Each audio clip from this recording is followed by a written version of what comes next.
Le Coran met un accent particulier sur un élément.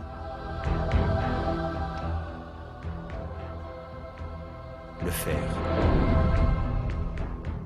Dans la sourate Al-Hadid, signifiant le fer, on apprend ce qui suit.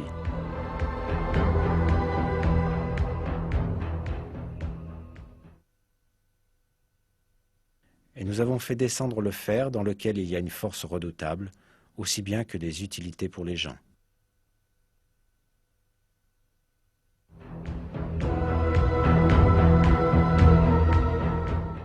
On peut penser que le mot « azalna », traduit par « nous avons fait descendre » et utilisé pour le fer dans le verset, puisse avoir un sens métaphorique pour expliquer que le fer a été accordé pour le bénéfice des hommes.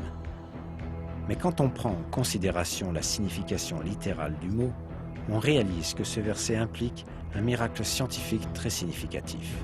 Cette signification est faire descendre physiquement du ciel, comme dans le cas de la pluie et des rayons du soleil. Les découvertes astronomiques modernes ont révélé que le fer que l'on trouve dans notre monde est venu d'étoiles géantes dans l'espace. Le fer sur Terre, mais aussi le fer dans le système solaire en entier, viennent de l'espace, puisque la température du Soleil est inadéquate pour la formation du fer. Le fer ne peut être produit que dans des étoiles plus grosses que le Soleil, où la température atteint quelques centaines de millions de degrés.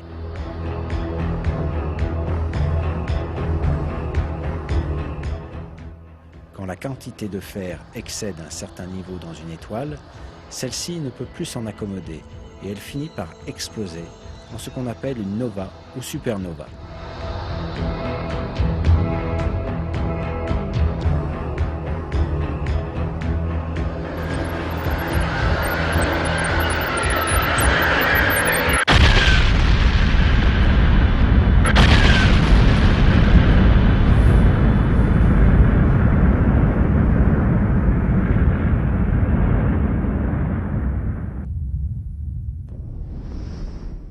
Ces explosions permettent la dispersion du fer dans l'espace.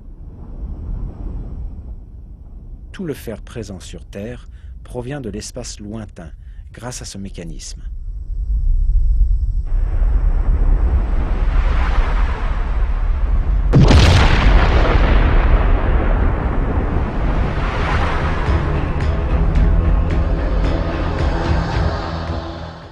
En d'autres mots, le fer est descendu sur Terre, comme nous l'apprend le verset.